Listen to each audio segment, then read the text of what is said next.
바울과 바나바 그리고 또 그 전도 여행 1차 전도 여행 중에 함께 했던 사람들, 제자들 다 포함해서 이제 그들이 이렇게 되어 있습니다. 바울과 바나바라고만 하지 아니하고 그들이 안디옥 교회, 자기를 파송했던 교회를 이제 교회에 도착해서 선교를 보고하는 건데, 그들이 이르러 교회를 모아 하나님께서 행하신 모든 일과 이방인들에게 믿음의 문을 여신 것을 보고했다. 이렇게 아주 한 줄로 요약을 하고 있는 것을 보게 됩니다. 선교 보고하는 것, 이것이 교회의 전통이고 그리고 당연한 거고요. 선교 다녀왔으면 선교지에서 있었던 일들을 보고하고, 그리고 또 교회에 보고해야 되고, 예산도 보고하고, 그리고 사역도 보고하고, 그리고 이런 과정 속에서 하나님께서 베풀어 주셨던 은혜에 대해서 말하는 것 아주 중요한 거죠. 그런데 한 줄로 끝났습니다. 한 줄. 두고두고 선교한 것에 대해서 자랑하고 크게 홍보하고 또 사람들의 시선을 사로잡고 시끌벅적하고 하지 아니하고 딱 한 줄로 2년간의 사역인데, 우리는 비전 트립 길어봤자 5일, 한 주, 열흘, 초단기 선교라고 해서 그 시간이 점점 짧아져 가지고 그냥 선교지를 방문하고 그 다음에 선물 전달하고 기념사진 찍고 귀국하는, 1박짜리도 있고 이틀짜리, 3일짜리도 있습니다. 요즘 그렇게 선교지를 다녀오고 또 그것을 선교인 줄 압니다. 그거 선교라고 인정해 주고요. 아무런 사역도 하지 아니하고 선교지를 이렇게 쭉 둘러보는 것도 답사라고 말하고, 또 비전 트립이라고 하고, 여행, 선교 여행이라고 하고, 이런 것들을 다 모아서 그냥 단기 선교, 비전 트립이라고 하죠. 그런데 그 사역을 마치고 와가지고 바나바와 바울이 이렇게 되어 있지 아니하고 그냥 그들이 이렇게 되어 있다는 거죠. 전도팀이, 사도들이, 제자들이 이렇게 하지 아니하고 또 그냥 일반 사람하고 똑같이 그들이, 성도들이, 안디옥 교회가 그들이라고 되어 있다는 거죠. 무슨 말입니까? 사역을 마친 후에 본래의 자리로 돌아와서 선교사라고 불리었던, 사도라고 불리었던, 선교 여행 중에 그들이 불림 받았던 스스와 허메, 제우스와 헤르메스,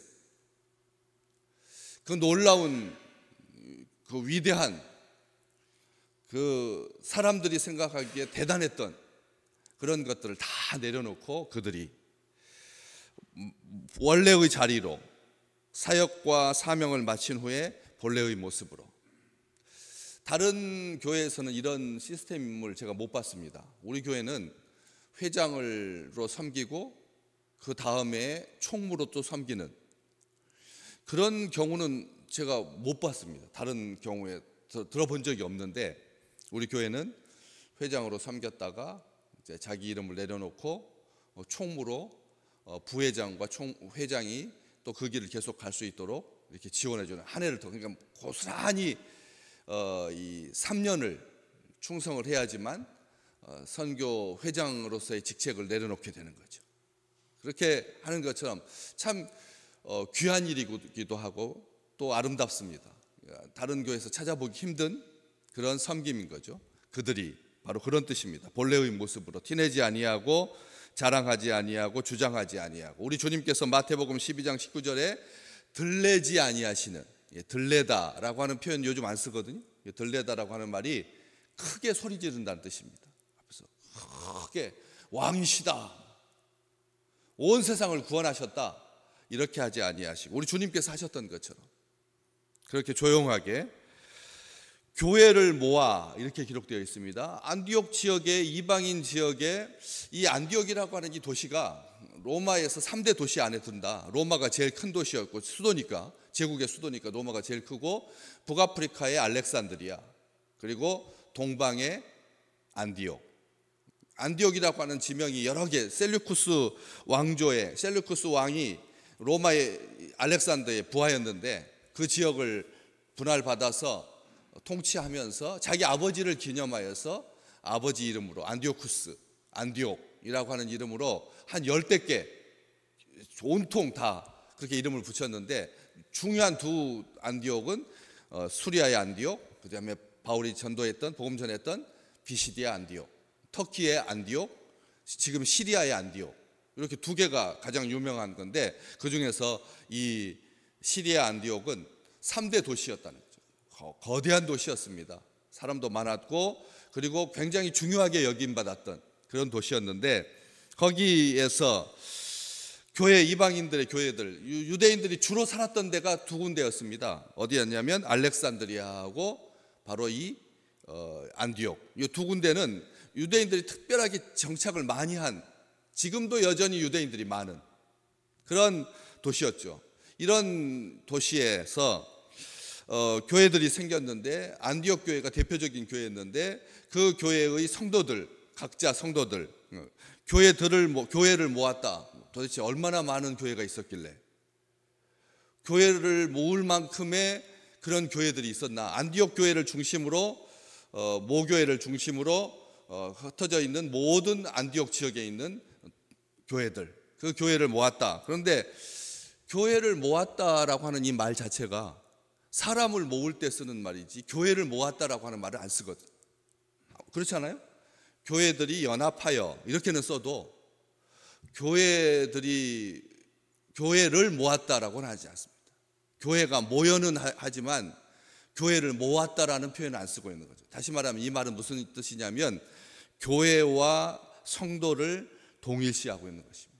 가정에서 모였으니까 크고 작은 교회, 아주 그냥 주도적으로 막 달려가는 교회가 있는가 하면 그냥 간신히 몇 사람 모여가지고 안식일마다 회당에 모이듯이 가정에서 돌아가면서 모이면서 정말 가족처럼 모이는 작은 교회, 뭐 중간급 교회, 그리고 많이 모이는 교회, 가리지 아니하고 똑같이 교회를 모았다라고 쓰고 있습니다. 사실 한 사람도 같은 사람 없거든요. 성도 안에서도 다 다르고, 또 게다가 오늘 아침에 나와 오늘 점심 먹고에 나와 침상에 누울 때 저녁에 나가 다르거든요. 아시잖아요. 분초마다 사람은 다릅니다. 내가 다른데요. 내가 다릅니다. 생각도 다르고 판단도 다르고 다릅니다. 여심도 다르고 의지도 다르고 계획도 다르고요. 사람 만날 때마다 자꾸 무너지는 사람이 있는가 하면 어떤 사람을 만나든지 개의치 아니하고 하나님께서 주신 좋은 관계라고 생각하여서 점점 세워져 가는 그런 성도가 있거든요. 그런 사람이 있습니다. 그렇기 때문에 나도 다 다르고, 게다가 안디옥 지역의 출신도 다르고 배경도 다르고 인종도 다르고 직업도 다르고 하나님을 믿게 된 동기도 다르고 남녀가 다르고 자유인이냐 종이냐 노예냐 다 다른데요. 말씀드렸던 것처럼 이 안디옥에는 자유인은 한 30만 명 정도 됐지만 노예가 한 20만 명이 넘어가지고 적어도 최소한 50만 명이 사는 큰 도시였는데, 거기에서 교회를 이루어서 크고 작은 모든 사람들, 모든 편차들을 다 떨쳐버리고 딱 하나만, 예수 그리스도께서 십자가로 하나 되게 하신 그 놀라운 원칙 아래에서 교회를 교회라고 부르고 있다는 거죠. 대형교회, 소형교회, 중형교회, 개혁교회, 장로교회, 성결교회, 침례교회 이렇게 분리하지 아니하고 교회를 모아서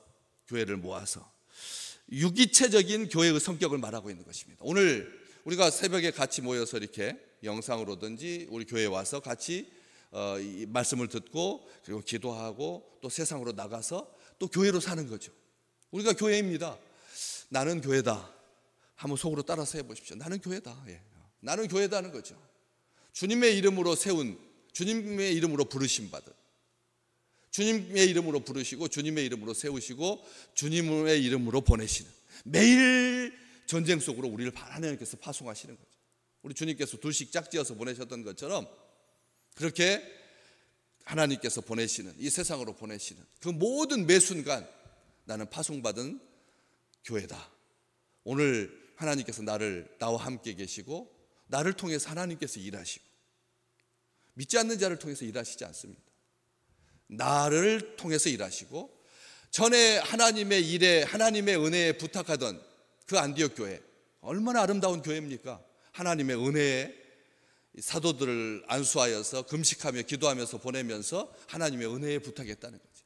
금식으로 안수로 하나님을 제한하지 아니하고 기도했다라고 끝내버리지 아니하고 전에 그렇게 기도했고 지금도 여전히 기도하는 마음으로 두 사람 그리고 또 제자들 전도팀들을 맞이하는 그 성도들, 나는 교회다라는 것이죠. 이게 얼마나 귀한 일입니까? 그래서 그 교회를 모아서 선교를 보고하고 있는 것입니다. 그런데 이게 우리가 생각할 때 바울과 바나바를 선교사로 보내고 나서부터 교회가 이렇게 안디옥 지역에 아주 흥왕하게 많았나 보다, 뭐 크고 작은 교회들, 개인적인 그런 교회들이 많았나 보다 하기 쉽죠? 아닙니다. 마태복음 4장에 우리 주님께서 사람들을 고치고 그리고 하나님의 나라를 가르치고 복음을 전파했을 때 그 결과, 마태복음 4장 23절과 24절, 우리 주님께서 복음을 전했을 때 그 소식이 인접 지역인 수리아까지 퍼졌다, 이렇게 기록되어 있습니다. 다시 말하면 뭡니까? 바나바와 바울, 마가, 요한, 소수의 아주 특출한 그런 사람들이 전도해서 교회들이 생긴 게 아니라는 거죠. 벌써 이미 이 바울이 복음을 전하기 시작했을 때 벌써 우리 주님 승천하시고 거의 한 10여 년이 지나서 30대에 우리 주님 뵙고 그리고 40대부터 20년간 복음 전하고 세상을 떠났거든요, 바울이. 그렇기 때문에 원숙한 그 나이, 그러니까 우리 주님께서 복음을 전하셨을 때보다 한 15년 정도 흐른 뒤 수리아 지역까지 하나님의 나라가 복음이 전파되어서 그 소문이 자자했던 그때부터 벌써 온 안디옥 지역에 교회들이 있었다라고 하는 것을 알 수가 있는 것이죠. 그래서 이 안디옥, 얼마나 소중한 귀한 안디옥입니까? 나중에는 기독교의 아주 중요한 기독교를 신학적으로 연구하고 정립했던 파가 알렉산드리아 파 그리고 안디옥 학파가 있었습니다. 기독교의 두 양대 거두, 아리스토텔레스의 학문적인 전통을 따라서 아주 정교하게 예수 그리스도 기독론에 대해서 알렉산드리아와 바로 이 안디옥이 학파를 형성할 만큼 대단했던 그런 교회로 성장할 수가 있었다라고 하는 것이죠. 그 앞에서 적극적으로 그들이 두 가지를 보고하죠. 하나님께서 행하신 모든 일을 보고했습니다. 하나님께서 행하신 모든 일을 보고했습니다. 하나도 빠뜨리지 아니하고. 그리고 또 두 사람의 기억이 약간씩 차이가 나지 않도록 잘 말을 맞추어서 정확하게, 나는 이렇게 하나님의 뜻이라고 생각했는데 나는 이것을 하나님의 뜻이라고 생각했다. 그럴 수 있잖아요. 어떤 일이든지 똑같이 볼 수가 없거든요. 그렇기 때문에 약간 시각이 다른 상태에서 하나님의 은혜라고 생각했던 그것을 정리하고 그리고 아주 단순화시켜서 더하거나 빼지 아니하고 그냥 잊혀진 기억으로 끝나버리는 것이 아니라 선교했다 하고 홀가분한 마음으로 그냥 그렇게 끝나는 것이 아니라 아주 정확하게 상세하게 잊지 아니하고 기억하고 오류 없게 과장하거나 빼먹지 아니하고 있는 그대로 모든 것이 하나님의 은혜였기 때문에 하나님께서 행하신 모든 일을 교회 앞에서 보고한 것이죠. 자기들의 유리한 것, 자랑이 될 만한 것, 영광이라고 생각되는 것만 편집해서 몇 가지만 찝어가지고 이렇게 말하는 것이 아니라 전체 하나님께서 행하신 모든 일을 나누었다는 것입니다. 우리가 한 주간 동안 살고 주회전에 올라와서 예배를 드리고 난 다음에 음식을 같이 먹으면서 한 주간 동안 하나님께서 나에게 행하신 일을 같이 이야기하는 것, 이것은 자연스러운 일이고 복된 일입니다. 아버지께서 나와 동행하셨다, 주님께서 나를 주관하셨다, 하나님께서 나를 사용하셨다, 이게 얼마나 큰 일인데요. 이게 엄청난 일인데 한 주간 동안 나의 사명을 다하도록 살려주시고 그리고 많은 사건 속에서 하나님께서 행하셨다라고 그렇게 자기 입으로 고백할 수 있는 것, 이게 성도의 교제입니다. 그냥 밥만 먹고 헤어지는 것, 이게 다가 아니라 바로 이렇게 선교를 보고하는 것이죠. 한 주간의 치열했던 삶을 하나님께서 얼마나 온전하게 지켜주셨는지 감사하면서 나누는 것, 이게 바로 하나님이 함께 행하신 모든 일. 두 번째는 이방인들에게 믿음의 문을 여신 것. 이방인들에게 믿음의 문을 여셨다라고 하는 이 말은 무슨 뜻입니까? 이방인들에게 믿음의 문이 있었다는 말입니다. 하나님께서 그때 이 믿음을 주신 것이 아니라 이미 이방인들 속에 믿음의 문이 있어서 그것을 열어주신 거예요. 하나님이. 아셔야 합니다. 이 땅에 하나님의 형상을 닮은 모든 사람들에게는 믿음의 문을 다 주셨습니다. 눈으로 볼 수 있도록, 귀로 들을 수 있도록, 입으로 말할 수 있도록, 만질 수 있도록, 걸어가서 행할 수 있도록 하나님께서 모든 인류에게 믿음의 문을 주셨습니다. 그런데 그 믿음의 문을 여는 것, 누가 열어주십니까? 하나님께서 열어주십니다. 하나님께서 믿음의 문을 열어주신다는 거죠. 바울, 루스드라에 평생 한 번도 걸어보지 못한 사람, 걷지 못하는 자, 그 속에 뭘 봤다고요? 바울이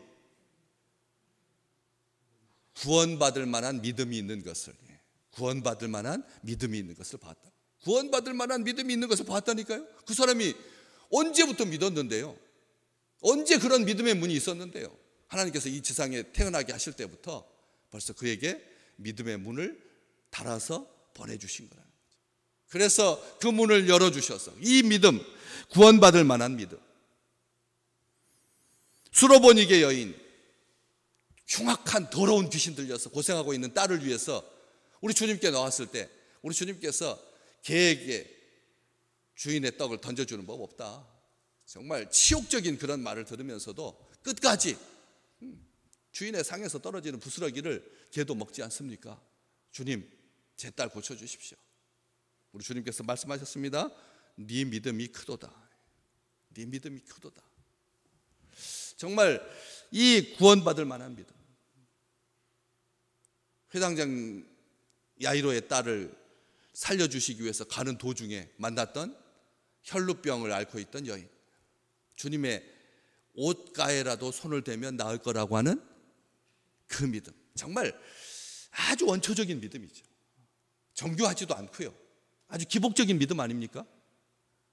위대한 성인의 뼈 유골을 만지면 나을 거라는, 정말 이 지상에 아주 흔하게 흩어져 있는 그 믿음의 부스러기들인데 우리 주님께서 귀하게 여기셨습니다. 그래서 그 믿음의 문을 인정해 주시고 열어주셔서 그래서 구원받게 되고 아브라함의 딸이 돼요. 그 놀라운 축복. 절박한 마음으로 주님께 나올 때 우리 주님께서 그 믿음 보시고, 오늘 또 하나님 앞에 늘 그런 절박함으로 나오셔야 됩니다. 그냥 뻔한 믿음이 아니라 한 번도 우리 주님께서 세워주시고 일으키실 때 뻔한 믿음은 없었습니다. 아주 당연한 믿음 없었습니다. 모든 것이 하나님의 은혜입니다 라고 감사하는 마음으로 주의 전에 올라왔을 때 하나님께서 그 믿음을 보시고, 하나님은 상 주시는 분이다, 하나님은 살아계신다, 나에게 복 주신다 라고 하는 그 믿음. 여러분, 히브리서 그렇게 말하잖아요. 반드시 그가 계신 것과 자기에게 나오는 자에게 상 주시는 분이라고 하는 것을 반드시. 왜? 그렇지 않고 나오는 사람들도 많기 때문에, 그냥 나오는 사람도 많기 때문에. 그래서 그 믿음을 보시는 거죠. 그래서 간절한 믿음. 바디메오, 소경 바디메오, 디메오의 아들 바디메오. 아버지의 자기 이름도 없어가지고 그냥 디메오의 아들, 아버지 이름이 디메오인데 그 디메오의 아들이라고 불려지는 정말 불쌍한 인생 아닙니까? 자기 존재감이 전혀 없는. 그런데도 예수 그리스도 앞에서 큰 소리로 고쳐달라고, 눈을 뜨게 해달라고. 그렇게 간절한 믿음, 이게 소중한 믿음입니다. 우리 주님께서 한 번도 겨자씨할 만한 믿음조차도 우리 주님께서 귀하게 보시는데, 거대한 믿음으로가 아니라, 그래서 우리 주님은 믿음의 주님이신 거죠. 믿음의 주요 온전케 하시는 분이십니다.